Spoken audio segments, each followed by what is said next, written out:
Okay, then let's speak about the 9 to 5. The 9 to 5 grind, the regular job. Now, I want to make this video so people don't get confused with where I stand on this.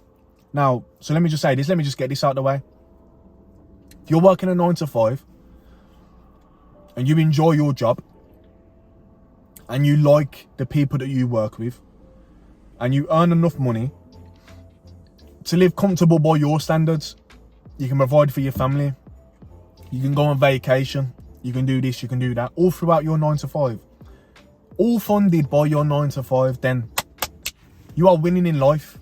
And there is absolutely nothing wrong with working a 9 to 5. Now, the only problem that I've always had is 9 to 5s are not for everybody, but they are made out to seem like they are. So if someone doesn't really, if a 9 to 5 doesn't sit right with them, some people want to be able to take a shit and the manager not timing them like this. Some people want to eat when they want to eat without having to wait for a specific break time. Some people want to go on vacation or have a day off without filling in a form and asking someone else for permission to do shit that they've got to do within their life. Some people are not happy staying in one place for 8 hours a day, spending more time with these people than they do their own families. So it don't sit right with some people, and there's nothing wrong with it. If it does, there's nothing wrong with it not sitting right. And the problem is, those people get no support and they have to figure it out on their own because everybody around them will look at them like there's something wrong with them. We've got to do this. We've got to do the 9 to 5. And obviously there's always exceptions. Professional athletes, entertainers, this, that. There's always those guys. But as for the regular person who is miserable working in that system, they're on their own. They're looked at as weird. They're looked at as rebellious. They're looked at like there's something not quite right with them. Looked at like they're stuck up or they feel like they're better than others. Either way, they're looked at negatively for the most part. For the most part, until they finally break out and it's working. That's the only time that they'll be appreciated. But on them early years, when you're scratching and when you're just trying to start conversations with people around you, like, do you see what I'm seeing? Does this sit right with you? Oh yeah, but we've got to do it though, haven't we? Do we? Now, I get a lot of messages recently off the young guys since I've been doing the HU journey and all that, about to do their exams. They want to make money. They're already scared of falling into the 9 to 5 trap, but they've got to do their exams, so they're not sure if they've got time to focus on all this other stuff. Now, straight away, let me tell you what exams are.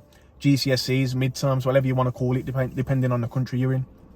School, the shit that they teach you, all passing an exam is, all intelligences within the school system is holding on to specific information that they've give you long enough to pass the midterms, to pass the exams, to pass your GCSEs, no matter what.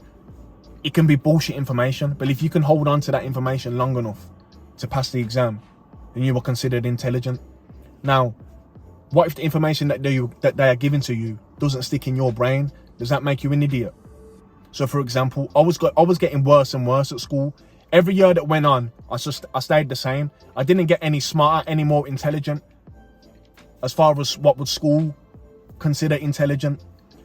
No one could ever look at me and say that I wasn't smart. No one could have a conversation with me and say I wasn't intelligent. But if you looked at my grades, you'd think, most people would think otherwise. You understand? So if I've got to do a paper on Shakespeare, Romeo and Juliet, I'll remember this. And then you give me the novel, you give me the book, and none of this shit is sinking into none of it is sinking in. None of it, I can't hold on to none of this information. I'm reading it and I'm thinking about a million other different things. None of it is sticking into my brain. None of it. But at the same time, I can recite all 48 laws of the 48 laws of power. But that's not what they're teaching me. They're teaching me this. And because I can't hold on to the information in this, that makes me an idiot. That means I won't be able to find a good 9 to 5 job. That's another thing in 2022. Is there any good 9 to 5 jobs? There's no well-paying jobs. Okay then. You want to be paid well, so you want a managerial position. Where I'm from in England, a managerial position's 50k a year. Most of the guys in a managerial position are over 40 years old. So I've got teenagers messaging me, not sure what they... Bro, fuck them exams. Finish them because you gotta finish them. Try and make your parents proud because obviously that's how they see things. But don't put too much stress into it. You're not going to make money working a regular 9 to 5 anyway. But if that's what you are comfortable with, it's fine. But you're not going to be driving a fancy car.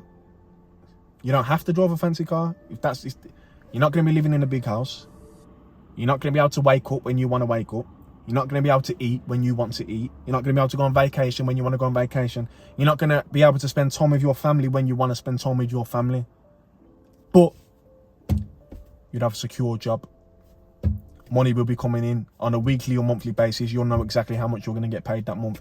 If that's good enough, you're winning in life. I don't know what I'm going to get paid in May. I'm not sure. I have no idea what I'm going to get paid in May. Pretty sure though, I'm going to get paid more than a regular 9 to 5 worker. That's just my take. There's nothing wrong with it, but there's nothing wrong with not wanting it either. Peace.